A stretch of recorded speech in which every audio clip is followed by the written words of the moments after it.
Hello అండి. Welcome back to my channel Kalyani kitchen Telugu. ఈరోజు మన వీడియోలో ఒక healthy and super tasty laddu చూయించబోతున్నానండి. అది కూడా పంచదార, బెల్లం వాడాల్సిన పని లేదు. వాడకుండానే లడ్డు చేసుకోవచ్చు. ఇది రోజుకొక్కటి తిన్నా చాలండి. ఎంతో బలం. చిన్నపిల్లలకు కానీ, గర్భిణీ స్త్రీలకు కానీ రోజు ఒకటి తిన్నారంటే ఎంతో ఆరోగ్యంగా ఉంటారు. ఎలా చేసుకోవాలో చూద్దాం. కావాల్సినటువంటి పదార్థాలు ఒక అరకప్పు బాదం పప్పు, గ్రామ్స్లో వచ్చేసి ఒక 50 గ్రామ్స్ ఉంటుందండి. అదేవిధంగా ఒక అరకప్పు జీడిపప్పు, ఒక అరకప్పు బ్లాక్వి గ్రీన్వి కలిపి కిస్మిస్లు, ఒక అరకప్పు గుమ్మడి గింజలు, ఒక అరకప్పు సన్ఫ్లవర్ సీడ్స్, ఒక పావు కప్పు వరకు పిస్తా పప్పులు. ఇవే కాదండి, ఇంకా మీ దగ్గర ఏమున్నా అవి తీసుకోవచ్చు. ఒక 250 గ్రామ్స్ వరకు ఎండి ఖర్జూరం తీసుకోవాలి. వీటన్నిటిని ఇప్పుడు దోరగా వేయించుకోవాలి. ముందుగా ఒక కళాయిలో ఒక స్పూన్ ఆయిల్ వేసుకొని జీడిపప్పు, బాదం పప్పు ఒకదాని తర్వాత ఒకటి వేసుకొని దోరగా వేయించుకోవాలి. ఇలా దోరగా వేగిన తర్వాత వీటన్నిటిని ఒక ప్లేట్లోకి తీసుకొని పక్కన ఉంచుకోవాలి. మీరు కావాలంటే ఇందులోనే ఒకదాని తర్వాత ఒకటి కూడా వేసుకొని అన్నీ కలిపి కూడా వేయించుకోవచ్చు. టైం ఎక్కువ పడుతుంది ఒక్కొక్కటి వేయించుకోవాలి అనుకుంటే. ఇప్పుడు మరికొంచెం నెయ్యి వేసుకొని ఇందులో కిస్మిస్ని వేయించుకోవాలి. కిస్మిస్ని వేయించుకునేటప్పుడు ఎప్పుడైనా సపరేట్గానే వేయించుకోండి. ఎందుకంటే ఇవి తొందరగా వేగిపోతాయి కాబట్టి దేంతో కలిపి వేయించకండి. ఇలా వేయించుకొని వీటిని కూడా తీసేసుకోవాలి. అలాగే పిస్తా పప్పును కూడా వేయించుకొని తీసి పక్కన పెట్టుకోవాలి. చివరిలో గుమ్మడి గింజలన్నీ పొద్దుతిరుగుడు పప్పును వేసుకొని వీటిని కూడా దోరగా వేయించుకోవాలి. ఇవి వేగటానికి కొంచెం టైం పట్టింది కాబట్టి వీటిని సపరేట్గా వేయించుకోవాలి.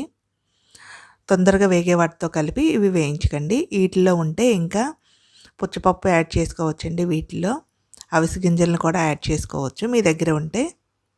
ఇలా వేయించుకొని వీటిని కూడా తీసి పక్కన పెట్టుకోవాలి. ఇప్పుడు ఒక 250 గ్రామ్స్ వరకు ఖర్జూరాన్ని తీసుకొని సీడ్స్ తీసేసుకొని 4 ముక్కలుగా కట్ చేసుకోవాలి.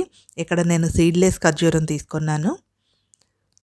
ఇలా కట్ చేసుకున్న తర్వాత వీటిని ఒక మిక్సీ జార్లోకి వేసుకొని ఒకసారి కొంచెం మెత్తగా మిక్సీ పట్టుకోవాలి. చివరిలో కొన్ని ఖర్జూరాల్ని ముక్కలుగా కట్ చేసుకొని ఉంచుకోవాలి. ఇలా మిక్సీ పట్టుకున్న తర్వాత మనం డ్రై ఫ్రూట్స్ వేయించుకున్నటువంటి కడాయిలోనే ఒక్క స్పూన్ నెయ్యి వేసుకొని మనం మిక్సీ పట్టుకున్న ఖర్జూరాన్ని వేసుకోవాలి. అందులోనే కొన్ని ఖర్జూరాలని ముక్కలుగా కట్ చేసుకొని వేసుకోవాలి. ఇలా లడ్డూలో మధ్య మధ్యలో ఖర్జూరం తగులుతుంటే చాలా బాగుంటుందండి. ఈ ఖర్జూరం స్టార్టింగ్లో కొంచెం హార్డ్గా ఉంటుంది, కొంచెం వేడెక్కిన తర్వాత లూజ్ అవుతుంది.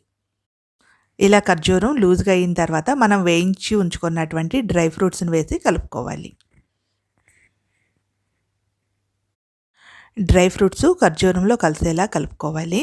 ఇలా కలుపుకున్న తర్వాత కొంచెం చల్లార్చుకోవాలి. ఒక 5 నిమిషాలు చల్లారిన తర్వాత మనకి ఏ సైజు అయితే కావాలో ఆ సైజులో లడ్డూలు ప్రిపేర్ చేసుకోవాలి. ఫైనల్గా ఇందులో ఒక అర స్పూన్ యాలకుల పొడి వేసుకోవాలి. స్వీట్స్కి ఎప్పుడైనా సరే అండి యాలకులు వేస్తే ఆ ఫ్లేవర్ చాలా బాగుంటుంది.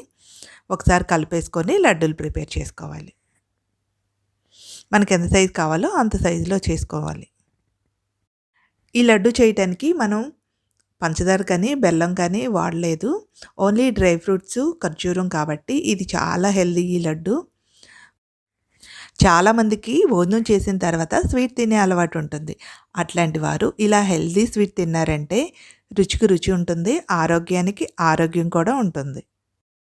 ఇలాంటి లడ్డూల్ని పిల్లలకి స్నాక్స్ బాక్స్లో కానీ లేకపోతే ఈవినింగ్ స్నాక్స్లో కానీ ఇచ్చారంటే పిల్లలు ఎంతో బలంగా పెరుగుతారు. ముఖ్యంగా ఈ లడ్డూని ఎదిగే పిల్లలకి, గర్భిణీ స్త్రీలకి, ఎక్కువ హార్డ్ వర్క్ ఎవరైతే చేస్తారో అటువంటి వారు రోజు తీసుకోగలిగారంటే చాలా మంచిది. ముఖ్యంగా ఈ లడ్డూలో కొలెస్ట్రాల్ అన్నది ఉండదండి. బ్యాడ్ కొలెస్ట్రాల్ని తగ్గిస్తుంది, గుడ్ కొలెస్ట్రాల్ని పెంచుతుంది. ముఖ్యంగా ఈ లడ్డు తినేటప్పుడు బాగా నమిలి తినాలి. అప్పుడే మనం తీసుకున్నందుకు ఉపయోగం ఉంటుంది. ఇలాంటి లడ్డూల్ని ప్రతి ఒక్కరింట్లో ఉంచుకోగలిగారంటే ఆరోగ్యానికి ఆరోగ్యం ఉంటుంది, రుచికి రుచి ఉంటుంది. ఈ లడ్డూల్ని ఈజీగా ప్రిపేర్ చేసుకోవచ్చు చాలా తక్కువ టైంలో. వర్కింగ్ లేడీస్ కూడా ఇలా ఒక్కసారి చేసి పెట్టుకున్నారంటే 10 to 15 డేస్ వరకు ఈజీగా స్టోర్ చేసుకోవచ్చు. ఇలా చేసుకొని చిన్నపిల్లల దగ్గర నుంచి పెద్దవాళ్ళ వరకు రోజుకొక్కడు తినగలిగారంటే ఈ లడ్డు ఎంతో బలమండి. మీరు కూడా ఇంట్లో తప్పకుండా ట్రై చేయండి. ఎలా వచ్చిందో కామెంట్ చేయండి. ఈ వీడియో మీకు నచ్చినట్లయితే ఒక లైక్ చేయండి. ఫస్ట్ టైం నా ఛానల్ ఎవరైతే చూస్తున్నారో సబ్స్క్రైబ్ చేసుకోండి. Thank you for watching.